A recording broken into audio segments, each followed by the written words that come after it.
안녕하세요. 얼마 전 협의 이혼한 30대 여성입니다. 거두절미하고 제가 이렇게 이혼녀가 된 건 바보천치 같은 남편 때문이에요.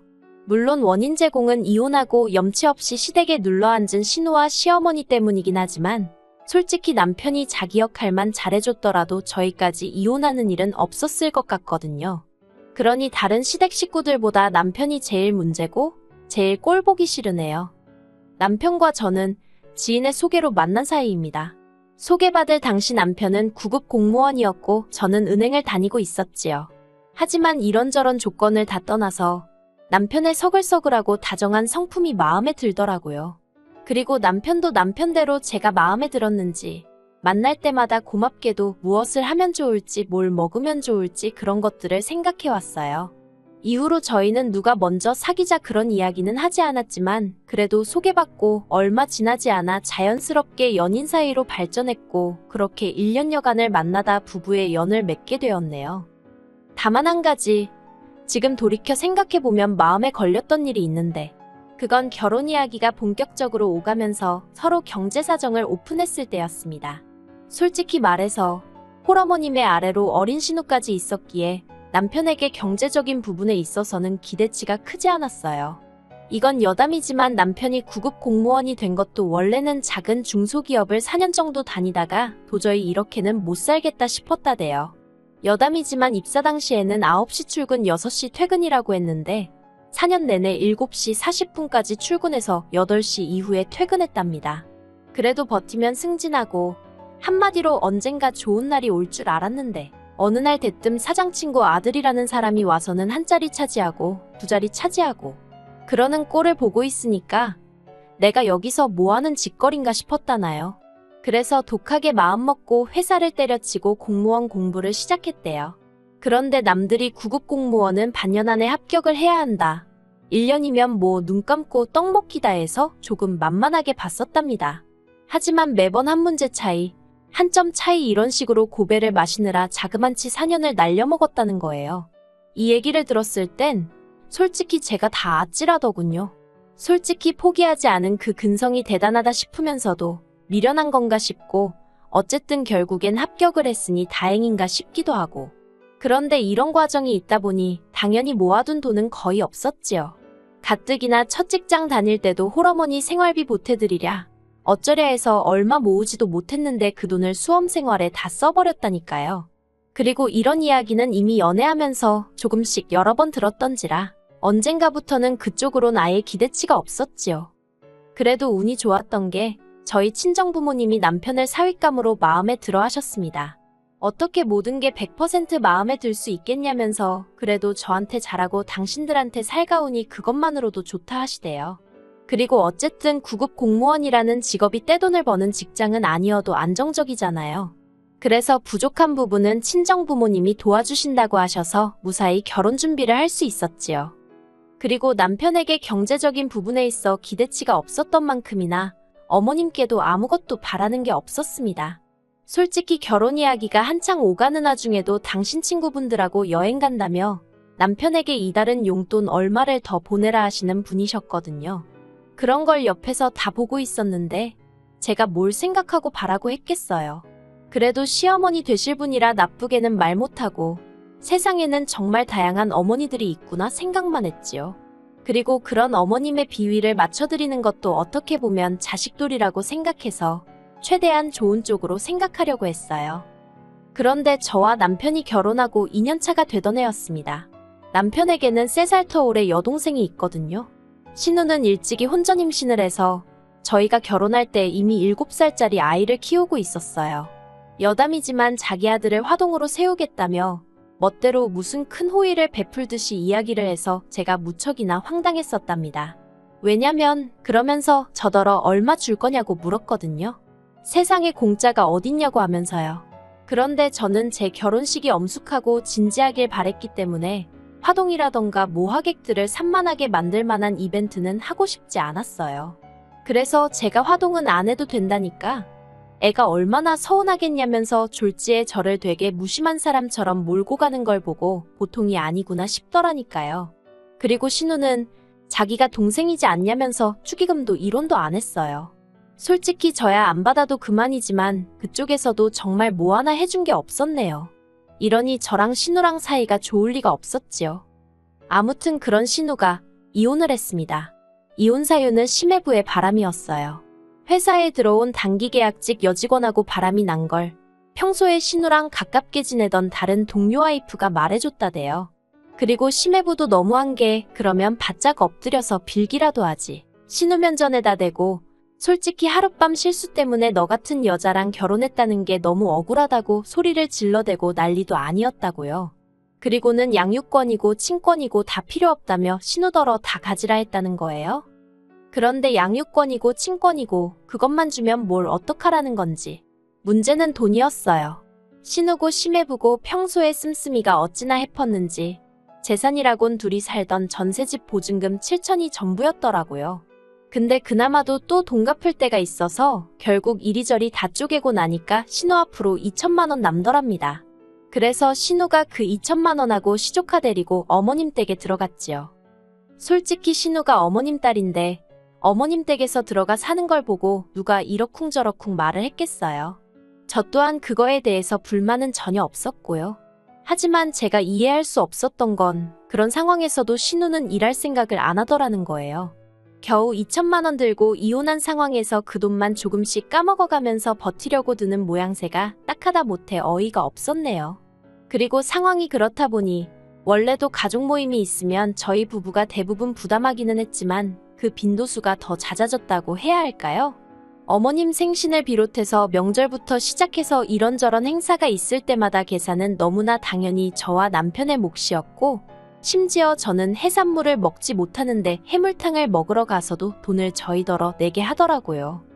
그리고 그뿐만이 아니었습니다. 어머님께서는 걸핏하면 저희더러 하나뿐인 시조카 섭섭하게 하지 마라. 서운케 하지 말라면서 이것도 해줘라 저것도 해줘라. 한마디로 저희가 마치 시조카 양부모 역할이라도 해주길 바라시는 눈치였습니다. 하지만 저희는 저희대로 자녀 계획을 세우고 있었기에 그렇게 무턱대고 시조카한테 돈을 들이부을 상황이 아니었거든요. 특히나 어머님께서 매달 용돈이니 생활비니에서 못해도 70만 원씩 받아가고 계셨는데 시조카한테도 용돈을 주라는 둥 학원을 보내야 한다는 둥 어머님 말씀을 따른다 치면 한 달에 시조카 앞으로 좋기 50만 원은 들어가게 생긴 거예요. 저도 언젠가 한번 마음먹고 계산해봤다가 뒤로 넘어가는 줄 알았습니다. 결국 신우 뒷바라지라고 해야 하나 그 짓거리를 1년이나 하고 나서야 도저히 못 참겠다 싶어서 제가 남편에게 얘기 좀 하자고 했어요. 그리고는 제가 엑셀로 정리한 저희 재정상태 분석표라고 해야 할지 은행에서 항상 하는 일이랑 비슷해서 해놓고 나니까 무슨 보고서처럼 됐더라고요. 아무튼 그걸 만들어서 남편 앞에 들이밀었습니다. 그러자 남편이 흘끗 보더니 그래서 하고 싶은 말이 뭔데? 그러는 거예요. 일단 1차로 남편의 그런 시큰둥한 반응에 마음이 상했지만 그래도 어쨌든 유쾌한 대화 주제는 아니었으니 최대한 차분한 목소리로 남편에게 상황을 설명했어요. 우리도 조만간 아이를 가져야 하는데 이런 식으로 계속해서 어머님과 신우를 챙길 수는 없다. 이제 좀 줄일 건 줄여야 하지 않겠냐고요. 그런데 그 이야기가 끝나기가 무섭게 남편 얼굴색이 울그락불그락 하더니 그래서 뭐 어쩌자는 거냐고 소리를 지르면서 하고 싶은 말이 있으면 똑바로 해 그러대요. 솔직히 갑자기 왜 화를 내나 싶어서 어이가 없더라고요. 그리고 제가 뭘 잘못했다고 그런 남편 눈치를 보나 싶었지요. 그래서 저도 목소리를 높이고 이제 돈 못 준다. 사지욕심 멀쩡한 사람들이 일도 안 하고 놀고 먹으려 드는데 그걸 왜 우리가 돈을 대줘야 하냐. 이제 그렇게 못 산다.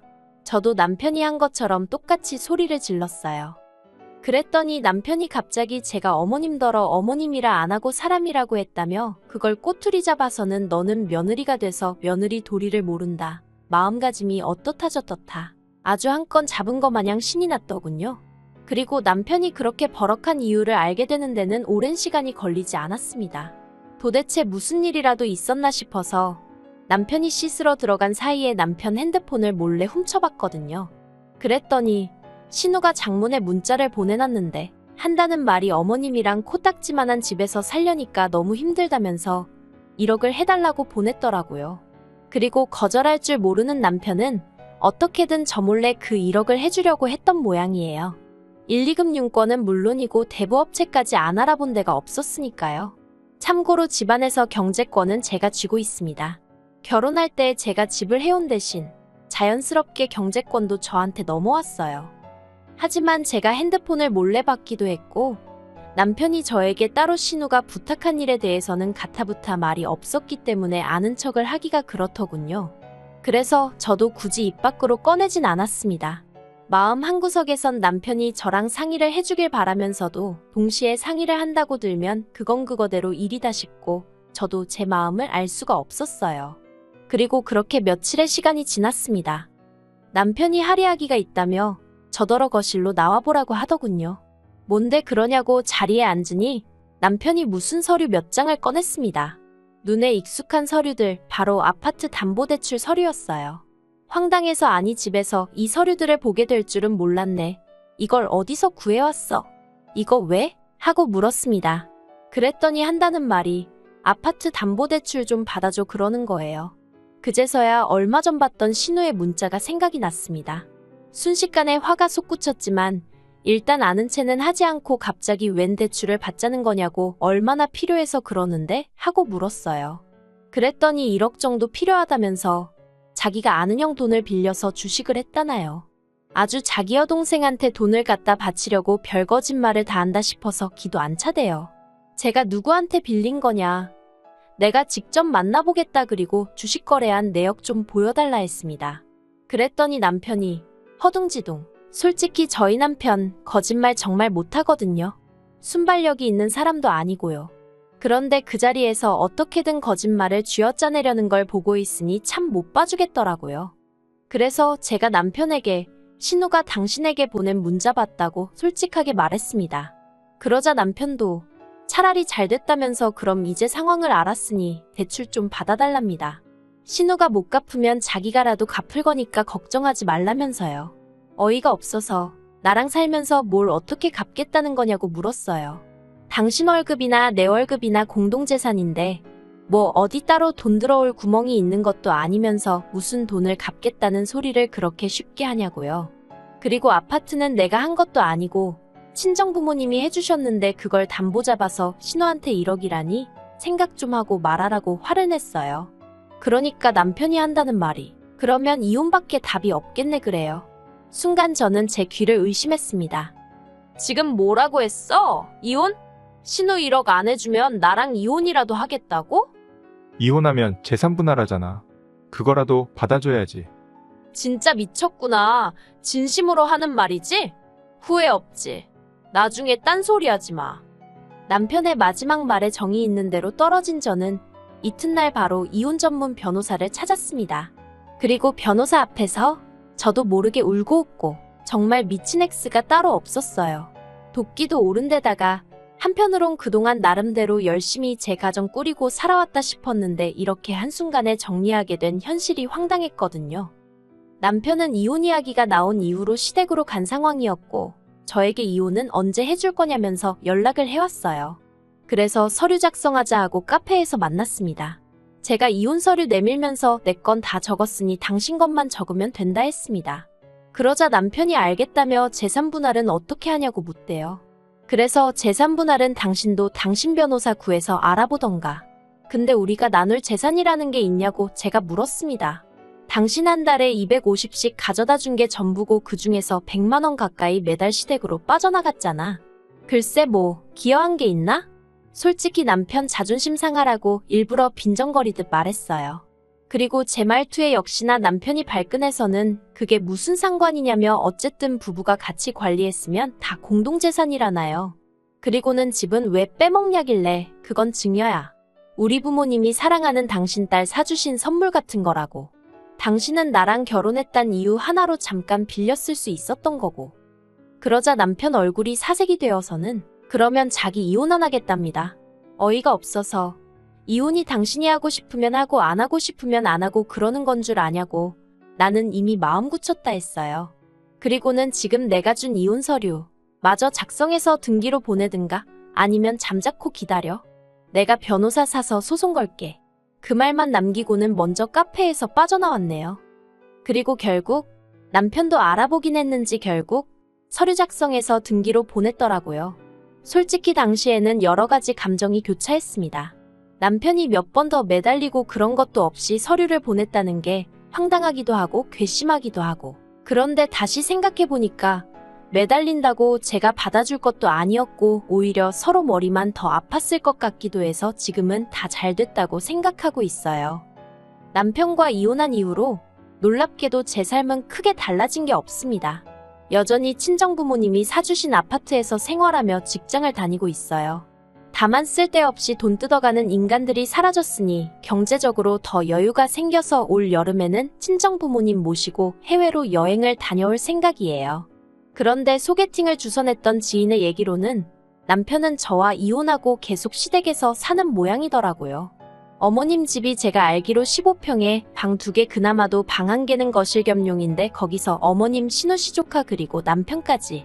어휴 복작복작해서 어떻게 살런지 물론 하나도 걱정되진 않아요. 더한 곳에서 사는 사람들도 많은데요. 아무튼 이혼하길 잘했다 싶네요.